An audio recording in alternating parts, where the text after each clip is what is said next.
Hey everybody, welcome to Coffee and the Cross, Love, Life, and Money. Thanks for checking us out. This show is all about we as Christians, how we're supposed to live as God is intended. The Bible tells us our number one thing is we're supposed to do is first love God with all our hearts, all our minds, and all our souls. Then we're called to love our neighbors as ourselves.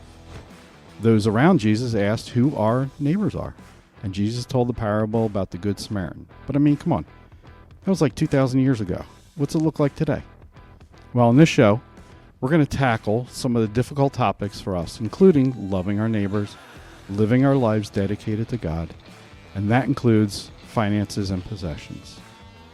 I've heard that there are 365 verses in the Bible that talk about faith, and over 500 on love, but there's over 2,300 on money and possessions. That tells me God knew how we handle our money and things are going to be a struggle. So if you're finding it difficult to manage your money God's way, maybe you feel overwhelmed, can't get ahead, or maybe you're wondering what does loving God or my neighbor look like, you're in the right place. I wanted to dedicate this platform to helping all of us learn how to love God better and lead like no one else where we live, work, and play. And today I've got a guest. This guest is my brother-in-law, Pete. Hey, Pete, welcome. Hey, thanks for having me, Steve. Wow, it's my pleasure. We've been trying to figure this out for, a couple months now. Yeah.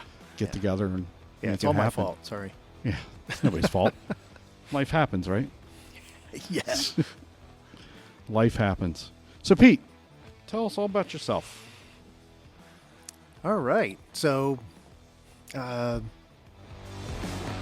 born in Souderton, Pennsylvania, and actually Sellersville, Grandview Hospital. Grandview, okay. Born into a non-believing family. Neither one of my parents was a Christian. My dad, from an old, huge Polish-Irish Catholic family, altar boy, the whole 9 yards.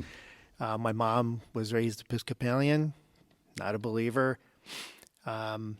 Shortly after I was born in 1964, so I'm dating myself. Yeah, I usually don't give dates. It was a while ago. Shortly after I was born, way back when, my mom got saved through a one-on-one ministry from a friend of hers in high school. Cool. And she really was on fire for Jesus. And it took quite a number of years for my dad to come around, but this isn't his testimony; it's mine. So, I was kind of the average kid growing up in your local Baptist church up there, First Baptist in Lansdale, and I heard about Jesus all week. My mom talked about him all the time, and I was at this club or that club at the church. And it was when I was about 11 years old that I, through some serious leading, I guess you could say, by a dear old saint at the church, took me through what it was to be saved, what it was to be a believer in Jesus. We were going through these classes, like once you got to a certain age at the church, Okay, yeah. It was like you go through classes and, you become a member of the church and you get baptized and that's it. Right. I wasn't ready. We got into this room and they said, "What's your testimony?" And I was like, I first came to know Jesus like a year ago, and that was about it. And Mr. Swartley pulled me aside afterward and said, "Hey, we need to talk because I don't think you're ready yet." And he could tell, like my testimony was I didn't have one because I didn't have a relationship with Jesus at that point.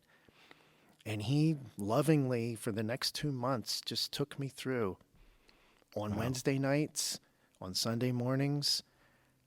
And he said, when we got to the end of like 7 or 8 weeks, he said, "I want you to write down for me what you think it means to trust Jesus as your Savior."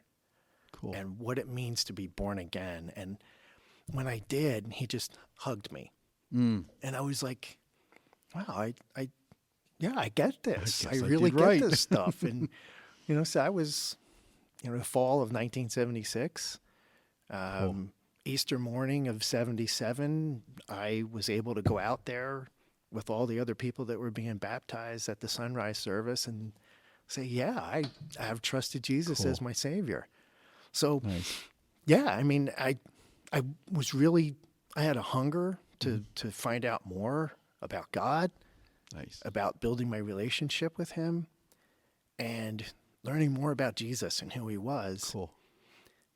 Then my teenage years moved along, and there was really no set discipleship in place. And I really wandered. And, I'm going to give the Reader's Digest version. We could go all over the place and Sure. go for hours probably. Sure. But long story short, through a series of God moments in my life, I was directed to certain places at certain times. I wandered, through most of my 20s. I actually ended up leaving my church just because there was nothing there. I didn't feel like I was even connected to God at some points when I was there. So in 1987, I got a job at J. Riggins. It was a men's clothing store in Willow Grove Mall. Sure you remember that. Yeah, tell me about the times when things were kind of slow. What did you do? Well, as the assistant manager, I had the ability to just call break time for everybody when there were no customers in the store. I mean, there were no customers in the mall. I was going to say the whole mall was dead sometimes. And we would have these impromptu baseball games inside the store. Baseball. We'd make tape baseballs and we'd use... What was the bat? I forget what the bat was. Was that one of the metal... It was one of the bars. the racks. Off the racks, yeah. The clothing. Anyway, yeah. I remember seeing some of those tape balls going like flying out the door, across the walkway, down into the first floor. It's like, yeah, that's too far. I'm not going down there. Yeah. And I really was happy that nobody ever found out what store those things came out of. Because, And the fact that we actually never hit anybody that we know of. Yeah, true. Nobody on the one level we were on. It's the other levels we're not sure about. I'm sure if anybody got hit down on the first level, they would have probably grabbed that thing. Been at the store for a couple of weeks. Anyway. Yeah, that was fun. I started working with this guy named Stan, or known as Lee to his family. And one night, his mom, his youngest brother, and his sister came into the store to bring dinner or something like that. And I saw this girl, and I was just like, wow. And I'm like, he's a Christian, and she's a Christian, and she's his sister. I'm like, wow. And then I found out she was like 6 years younger than me, and that kind of just knocked it out of the park for me. But I just figured, she's too young for me or whatever. But she was really nice, and yeah. But over the next couple of years, I was invited to do stuff with the family, go to jazz band competitions at Upper Moreland and stuff like that. And then I'd get invited back for a butter cake. And your mom, man, that butter cake. I never had butter cake in my life. Really? Really. Wow. And I was like, wow, this stuff's great. I hope I get invited to more stuff here. I wonder which recipe she used. I never asked. But, I just got invited to do more and more stuff. And I was being asked to come to the house more and do more stuff with your family. And which is kind of funny because now you're in like 88, 89-ish, right? Mm-hmm. And that's when I had gotten married in 88, so I wasn't around as much. Right. So at the beginning of you coming over, I really wasn't there much because Becky and I were getting married. So Right. we had all that going on. So I didn't see this interaction with you, right? Yeah. Until later. I didn't even really know that you existed. Other than the fact that we worked together at the store. Yeah. Maybe he's really not a brother. Maybe he's just, pretending. Yeah, I'm like, who is this guy? He looks really familiar. But yeah, anyway. Anyway, so you kept coming back. I kept coming back, and I felt so good around your family. I felt like, yeah, this is what hanging around with Christian people is like, at whatever age they are. They're just, Cool. Yeah. You know what I'm talking about. It's just, yeah. I felt at home. And A lot of times it's like when you walk into a church, you can just sense it. Right? Yes. You just have this Yes. feeling, or you could walk into some place it's like, it's Spirit's really not quite working here. no. Yeah. Yeah. Yeah. Yeah. But I felt like it. Yeah. Cool. So, over the next couple years, I would do stuff. We helped Lee and Robin move, and I remember driving back and forth between the houses, and I'm driving, and Stuart and Sharon are in the front seat of this pickup with me, and just moving furniture or whatever, and I remember, we were playing softball in the parking lot over at Lee and Robin's apartment. Okay. And I'm like, wow, she can really throw. And she can catch. And wow. And yeah. She did have a couple brothers that she Yes. had to, at least be able to throw a punch once in a while. Yeah. Yeah. And I noticed your dad was he was like always close by because I was the stranger, and he was being a good dad. But, I invited Lee and Robin to come to this Labor Day picnic I was having.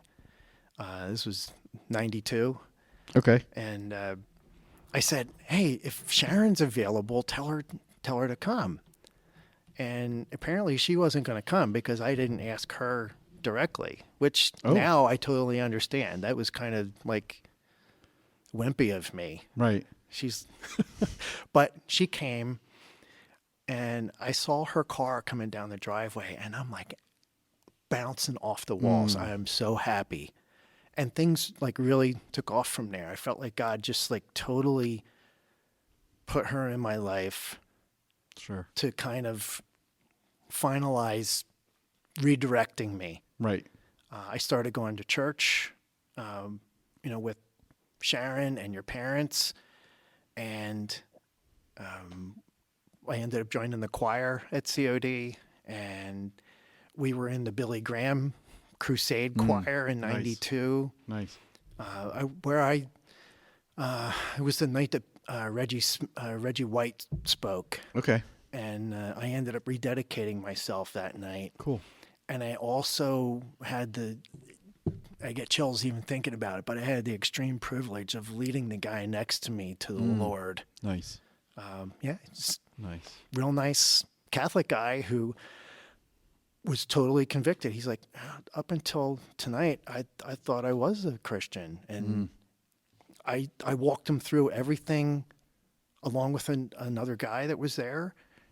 Just, everything that Billy had said that night and, the other speakers and Reggie and he's like, wow. And it was like, yeah, I want Jesus. Right. Wow. It was exciting. It was so cool. And it was like, wow, I rededicated myself, and then he gets saved, and we had been singing next to each other for 3 nights, and I never knew. Okay.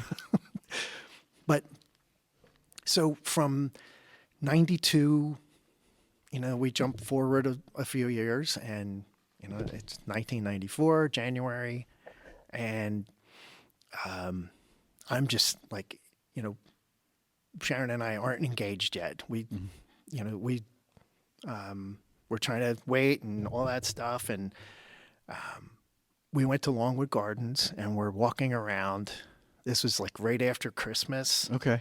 Lights still up? Yes. Nice. Yeah. It was like the first week of January. Okay. And we're walking all over the place. And I've got the engagement ring in my pocket, and we're in the Rose building. Okay. And I'm thinking, yeah, this is going to be great. And then I'm like, I haven't talked to her dad yet. I can't do this. So it was like the next week, another guy at church and I put together this thing out in front of my parents' house. They had these big oak trees, and we strung up this landscaping wire out there, Okay. like garden wire. Right. And then we used Christmas lights to spell out "Marry Me" with a question mark. And then I hooked it up to the front lights. And when you flip the lights on the front porch, came up. that would pop up. This was the coldest day of the year. Of course it was. And it was snowing. It was like 3 degrees. We had to keep coming in like every couple of minutes because our hands were freezing. But it was worth it. I'll tell you, it was totally worth it. And That's part of the story I don't yeah. ever remember hearing. yeah, I don't think I have shared it too often. Okay. But yeah, it was. It's only been how many years? It was really I'm cool. just now hearing You'll it. be 30 in May, dude. Ouch, 30. Wow, you old.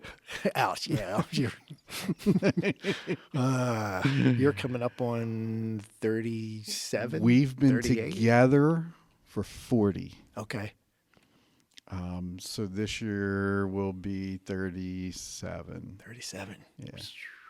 Wow, you call me old. Yeah. But anyway, It's only because we were high school sweethearts, so No, we were that's- together since. yeah. That's so cool. So Yeah. cool. Thank you, man. So, okay, so you flip the lights on. Flip the lights on. Well, She ran the other way? I or- got her. I said, I think I see something out front. When I tell you to, I'm going to look out the window, and you go over there and stand by the front. No, sorry, back up. I told her to go stand by the window, and I said, I'm going to flip the front lights on, see if you see anything out there. So she goes and stands by the window. She was very reluctant because she didn't know what it was.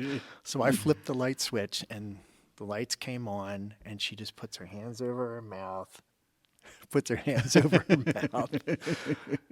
and she just looks at me, and I said, well, will you?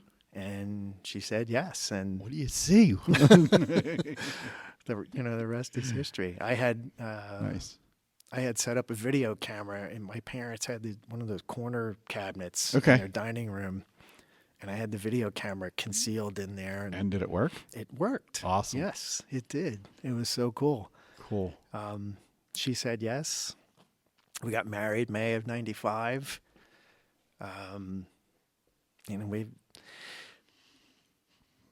We have 3 kids. Cool. Tamara Yep. came along in '98, Allison in 2001, Nathaniel in 2003, and praise God, all 3 of them know him and are walking with Awesome. him. And It's always great. yes, Yeah.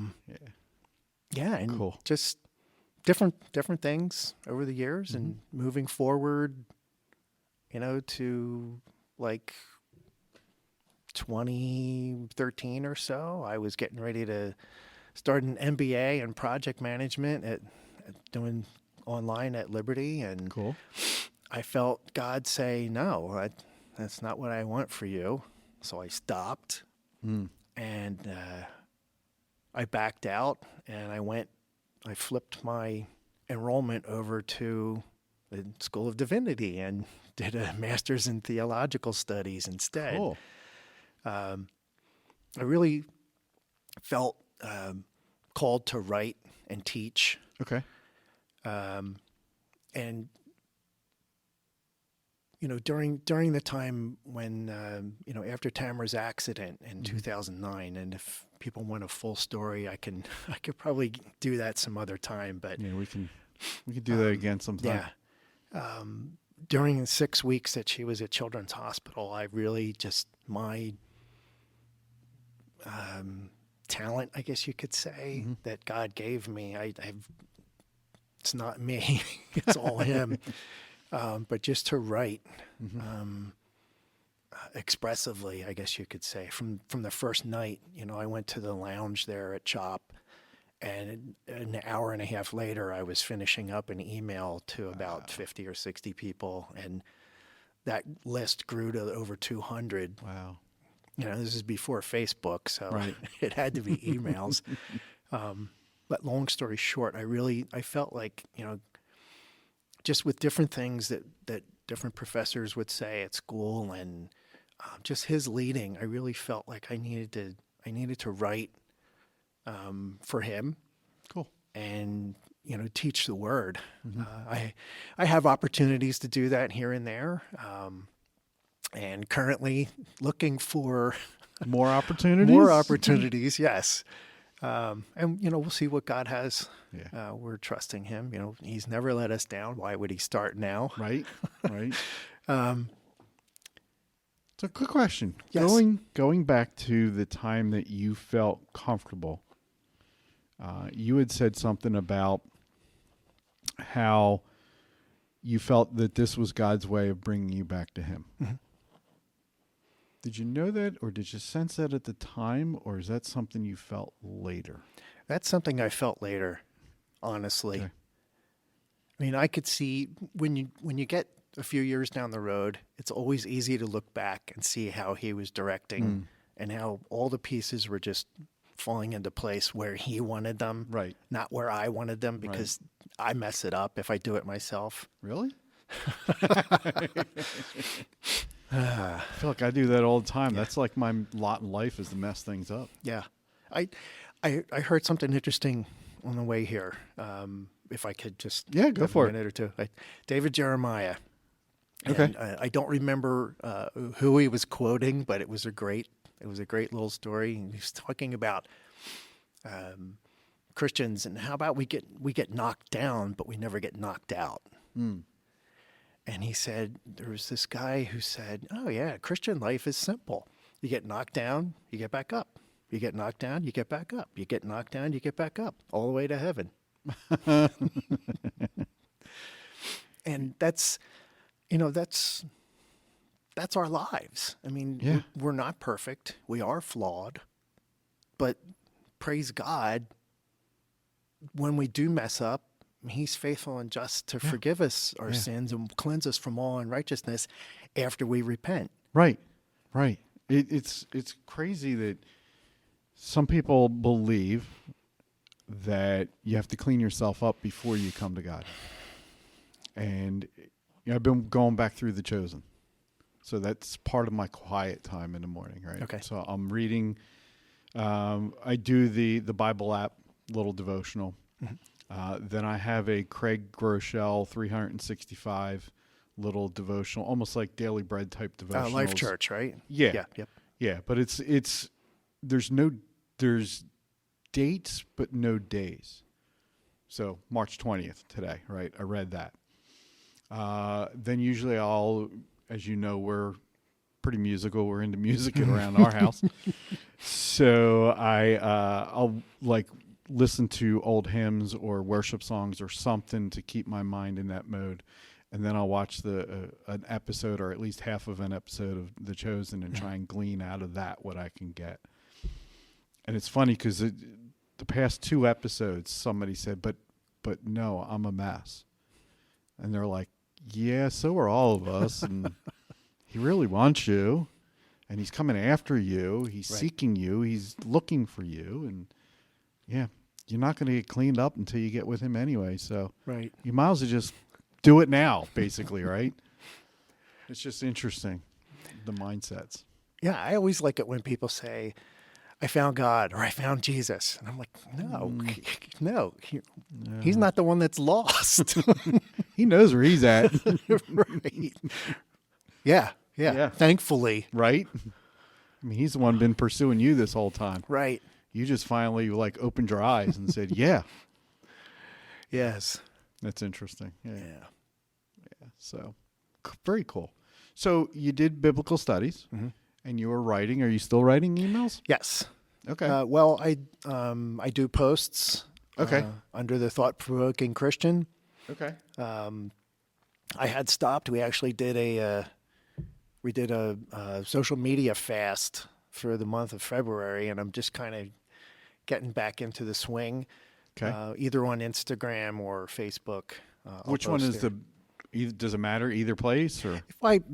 Usually when I post, it's on Facebook, but if there's something that I want to post on Instagram, it just rolls over to Facebook anyway. Okay. So I try to go to Instagram as much as possible because I can hit both places at the same time. Sure. I don't do a whole lot on X except reposting other people's stuff. I'm not even on that. I mean, I have an account, but I don't even use it. Yeah, I got on there really and LinkedIn around the same time. Okay. Just for job stuff. Right. Not a whole lot more than that. LinkedIn's changed a lot lately. Yes. I'm not a fan. It has. Yeah, me neither. Not a fan personally. But yeah, so we'll put that link to your Facebook in the show notes? Yeah, absolutely. Cool. Yeah, please do. Yeah, make sure you get that to me and we'll get that on there. Yes, sir. Will do. You're funny. So, yeah. But looks aren't everything, right? So just kind of following through on that, I was looking for ministries to get involved with, outside of, being a pastor. I don't feel called to be a senior pastor, maybe like an exec or an admin guy who's kind of in the background. Sure, preach once in a while, but mainly Yeah. you're keeping the place going, so to speak. Yeah, that's really where I see myself. And okay, I think you should be a youth pastor. Run around with all them Utes. All them Utes. All them Utes. I worked with youth over the years. It was always a lot of fun. It was fun beating them at basketball and stuff like that. It's always fun when you beat them because you're twice their age. They think they're hot, and you're twice their age. You're old, man. Yeah, well, I just beat you. But up at we've been going to Calvary Chapel for almost 10 years now. Wow. I think this coming week will be 10 years, and I've been looking for something I could really get involved with and sink my teeth into. And they started a discipleship ministry, like a mentoring ministry a few years back. And, it's older, guys who are more mature in their faith. And it runs in, I guess, trimesters. So every 4 months, Okay.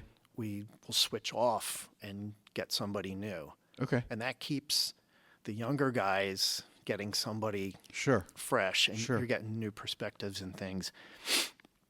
And the one thing, and I think I was relating this to you a couple weeks ago when we were talking about different things, and I said the one thing that I really like to look for is how these younger guys handle money, right, and or credit cards. Stuff. Right, stuff. Exactly. So I'll usually, one of our sessions, I'll go to a pizza place in New Britain. I won't use any names for, to protect the innocent, but, and I'll... Wait, not the ice cream place? No, not the ice cream place. It's a pizza place. Near, right next to the Giant in New Britain.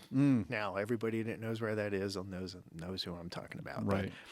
But, and then I'll usually use a credit card because it gets paid off at the end of the month. That's just where Sharon and I are. We're, God's blessed us to be able to do that and only use it if we can pay it off at the end of the month. There's no interest being paid, no fees, nothing like that. Anyway, but then inevitably, a couple times we'll go out someplace else and, they will want to pay me back by offering to pay. Right. And as soon as they pull that credit card out, it just like segues right into my, hey, I think we're talking about money today. How do you handle that credit card? And, you don't run a balance, do you? And Dum, dum, dum. yeah. And I really, I don't want to say I come down hard on them, but I really let them know exactly, where I was when I was their age, because I was horrible at managing debt. Yeah. Yeah. I could take it on like nobody's Oh, business. I was good at that too.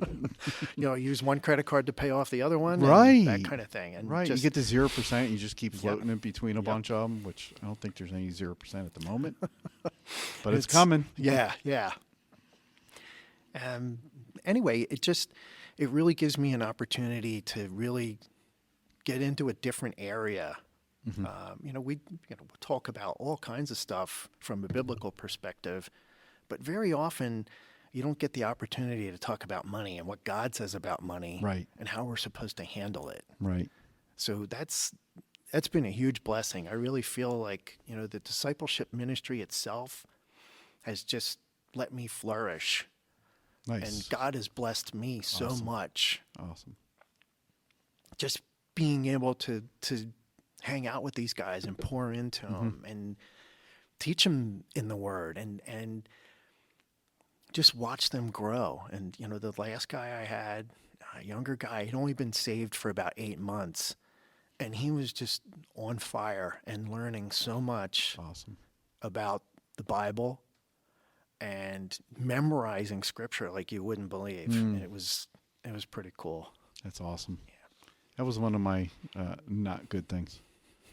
I'm not good at memorizing where it is, where it's found, all that. And, my grandmother in Sunday school would beat it into my head and it still wouldn't work. And then fortunately for me, as you know, I grew up in the Grace Brethren denomination, which is changed to another name now, I heard. But they used to have quizzing, and they would have a teenage group against another teenage group at another church, and they would give you the passage. You'd have to memorize everything in that passage, and first one up wins. And the guy who was the best man at my wedding, his brother was stellar. You would never know it, but he knew where everything was all the time. And I'm like, I don't know if I want to do that. That's not me. Right. Well, unfortunately, church fell apart and they stopped doing it, but at least ours did anyway. But yeah, it's like, I can tell you it's there. I know it's there, and I usually paraphrase. Right. Because there's so many different versions out there now that you can pretty much paraphrase and be very close to one of them. Yeah.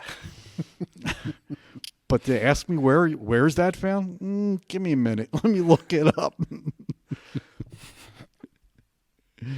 Hey, wasn't my strength. So. In what book of the Bible does Jesus call Matthew? In what book does he call Matthew? Let's see. Matthew was writing it all down in The Chosen. That was a softball. That's funny. It's in there. Give me a minute. Let me look it up. Speaking about that, it's really interesting about how different the four Gospels actually are, but how they're a lot alike, right?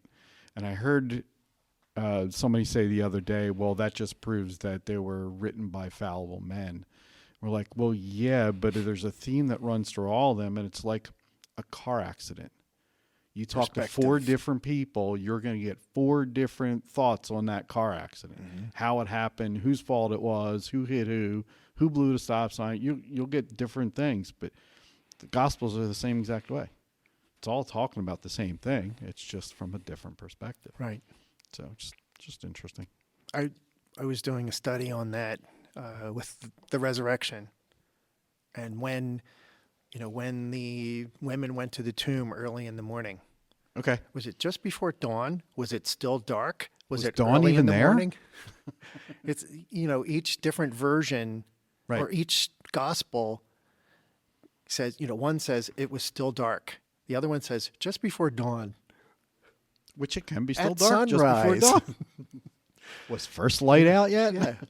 And Matthew says it was Mary and so-and-so and so-and-so. Right. Luke says Mary and the other women.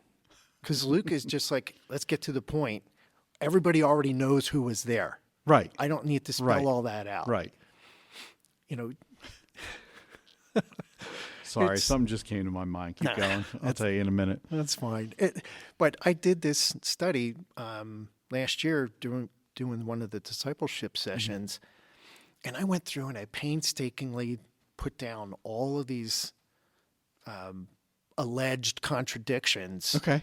and listed them out in, the crucifixion, the resurrection. Mm-hmm. And then I'm reading my Bible the other day, and I flipped open to the area right between Malachi and Matthew, and there's a complete harmony of all four Gospels. I was like, you've got to be kidding me. But Already done. you know what? It'll sound prideful, but I felt really good about my study that I had done. And I'm like, yeah, I'm sticking with my study. I'm not going to cheat and use that other guy's Somebody else stuff. can use some of it. I worked hard on this one.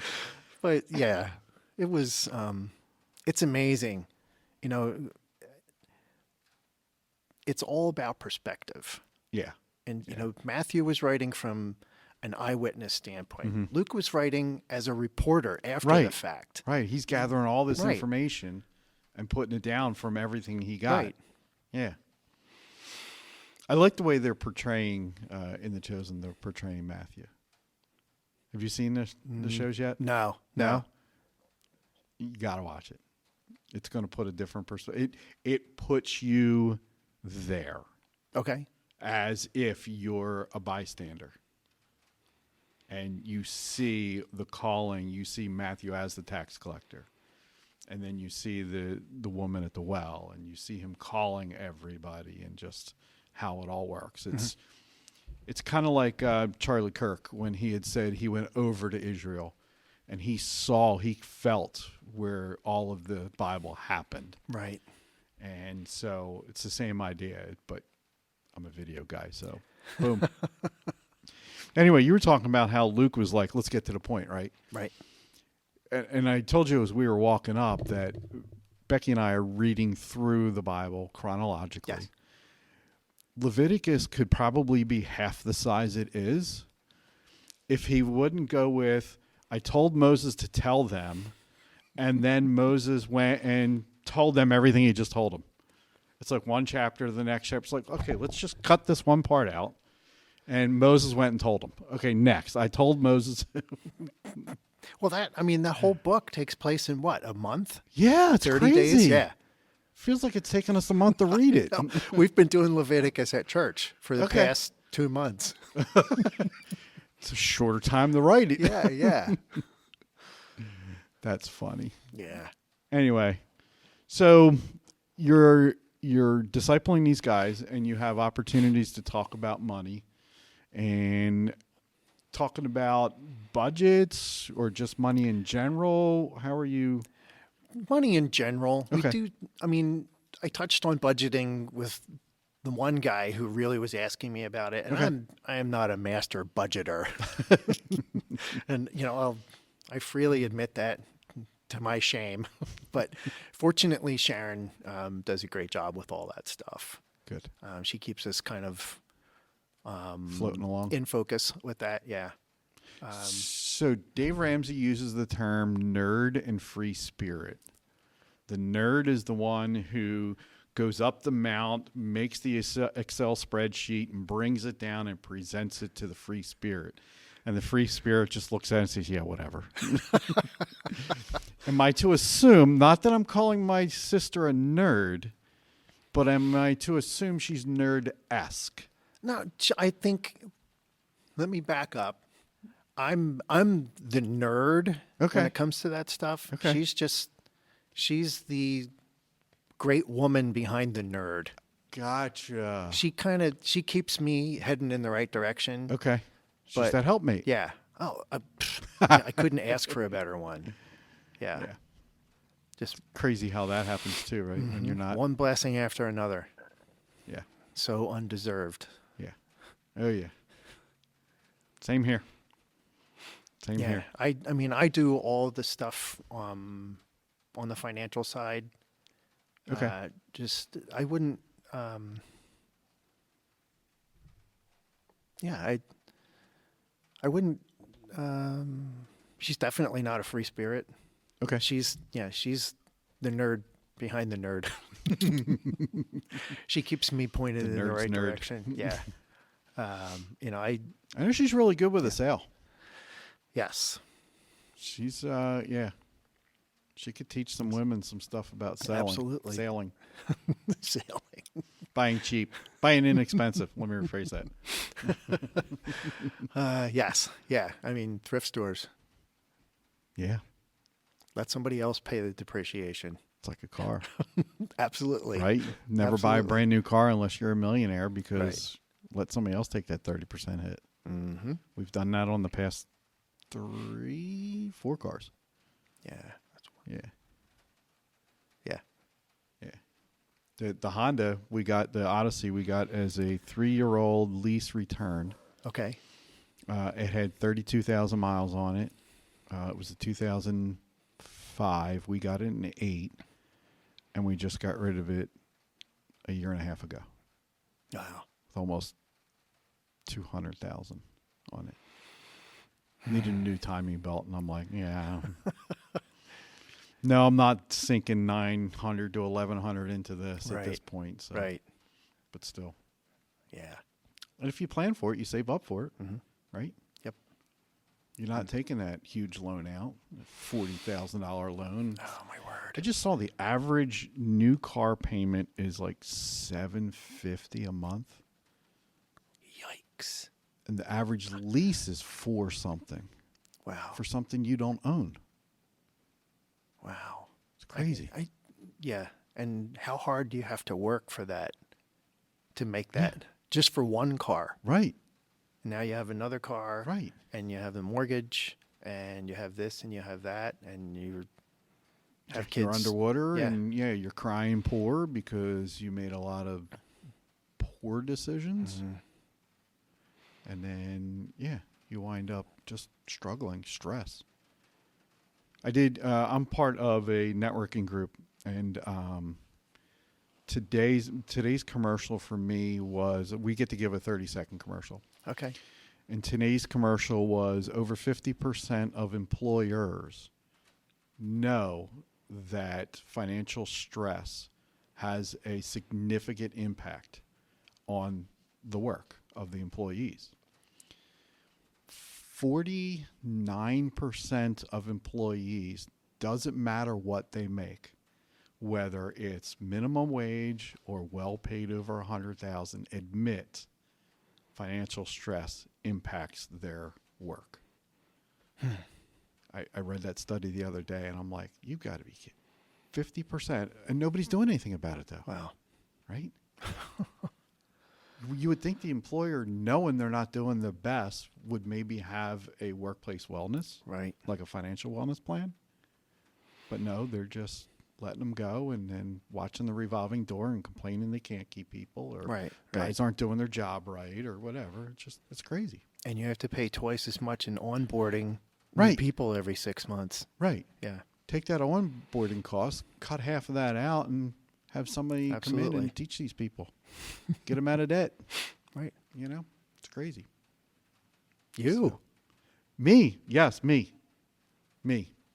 We're actually starting a workplace wellness plan. So I'm just putting the final touches on it now and see how it goes. Very good. Yeah. If I had a workplace, I'd invite you. Awesome. Appreciate that. Sure. Maybe I'll teach you how to do it, and then you could do it too, and then we could, double up. Okay. Right? I'm there. There you go. So, I know you had said, and I've admitted this before, that it severely negatively impacts, your debt and everything. What does it do for your options? When you don't have debt, do you have more options? Oh, yeah. That's not even a question. It's just, you can have that money available for more giving, for supporting missions, for making sure that your kids get off to a good start, and so they don't have to take a ton of college loans or anything like Right. that, and Right. retirement. Should the Lord tarry, Right. it's having money aside for those rainy days. If there's a job loss, if you have that car that breaks down and it's a huge expense, Right. you don't have to freak out about it. You're like, we're covered. We're good. That was one of the biggest things I noticed when we had gotten out of debt. We had gotten rid of all the debt, everything but the house.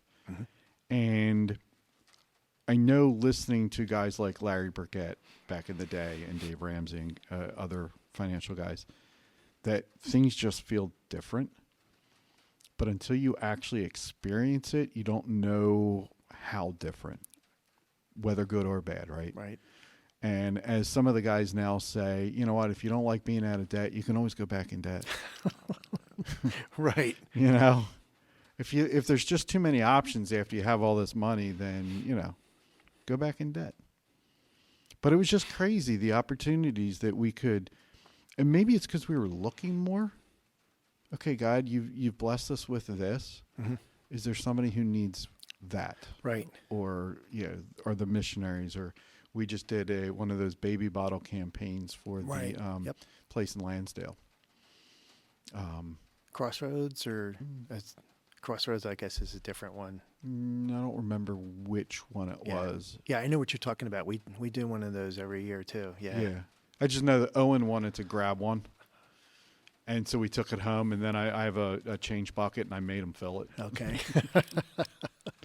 It's like, here, you won't be back next week, but I will. So take it, and I'll bring it back. And it was that's funny. funny. Yeah, but filled it no problem. That was a good part. That's cool. But it's a great thing for kids to see. Yeah. Yeah. They know that they can be a part of something that's going to bless people. Right. And Right. it's change, but that change adds up. Yeah. Yeah. And that change can add up for a lot of different reasons. It can. Yeah. Yeah. So that's awesome. Appreciate it, man. So anything else you want to share while you're here? I think the one thing, and I don't know how much you want to go into it, but credit card debt, when you get to a point where you can't manage it, there are different solutions out there that you'll hear about. I'll tell you about the bad one that I know of first. I'm not going to use the name because I don't want to, be charged with libel or anything. But Sure. It's a national company that offers relief from your debt, and they will contact your creditors and offer them settlements. Say you owe $10,000, they'll say, we'll pay 40% of that. And a lot of times the credit card company or whoever they are is just anxious to get some money back on the books. So they'll write off that $6,000. But What happens at $6,000? You just write it off and get a tax credit off of that? yeah, the company gets a tax credit, and you, the Unknown. credit card holder, Okay.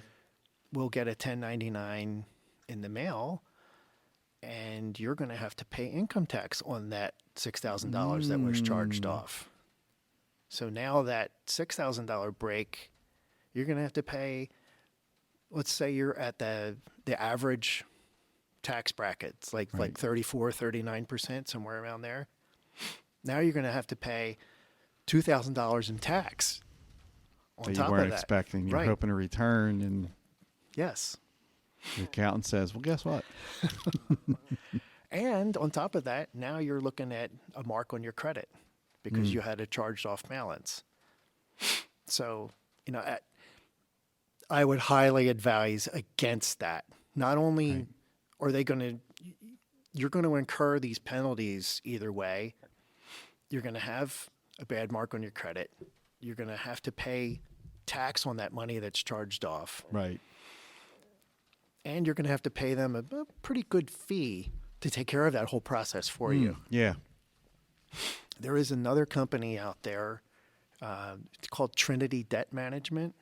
I've heard of that. Christian company. You'll hear them advertised on local stations. Okay. They will do all the legwork behind the scenes. They'll contact your creditors. They will, I think it's maybe $20 a month to manage Okay. everything for you. They will work everything out they'll get your rates down. They'll get collection calls to stop, which is huge. Mm-hmm. Been there when I was younger. Done that. And they'll negotiate these lower rates and lower payments. They lump it all into one payment. You send your payment to Trinity. Trinity disperses those payments for you every month. And then quarterly, you get an update on where your balances are. Okay. And as you have money available, you can send that directly to the credit card companies to further accelerate the payment,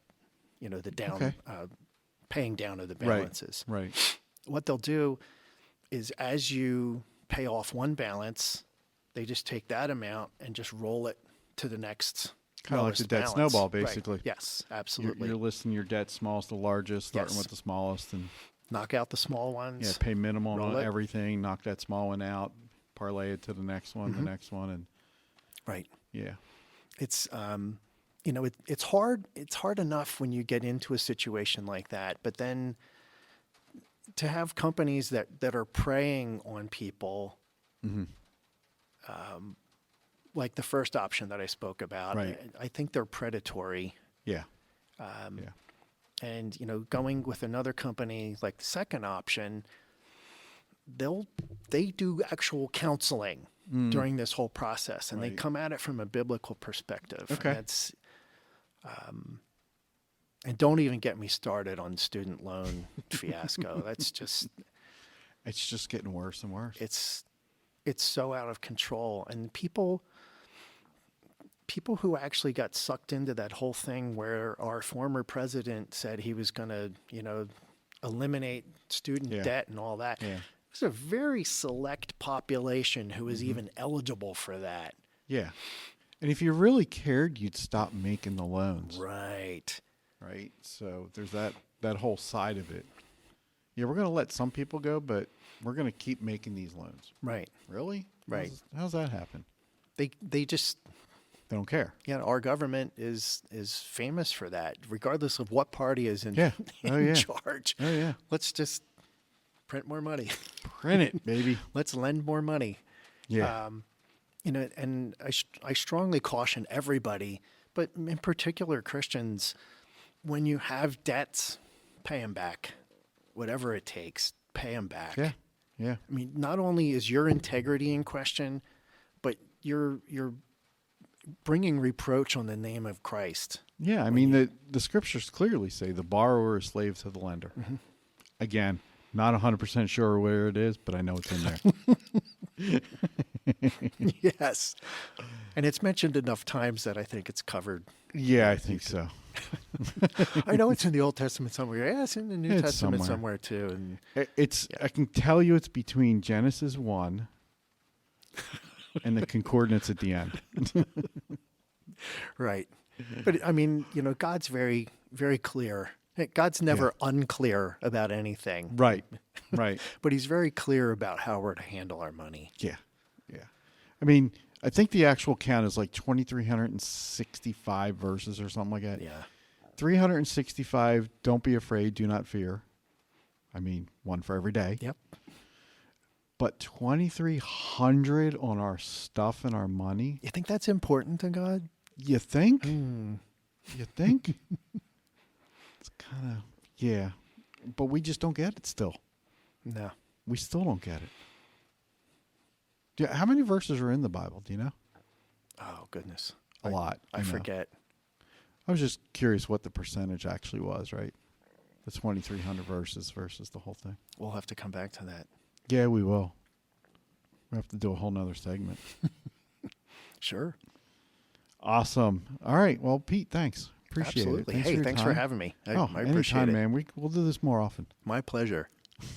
do you work at Chick-fil-A? Long time ago. Awesome. I appreciate you, man. All right. Thanks for your thoughts, your insights, and the conversation. And yeah, just looking forward to doing it again. We'll have to figure out another theme. Yeah, for Come up with sure. something. Maybe I'll have you on monthly, and we'll just keep doing this. Hey, why not? Right? Sounds good to me. Awesome. All right. Appreciate you, brother. Thanks, man.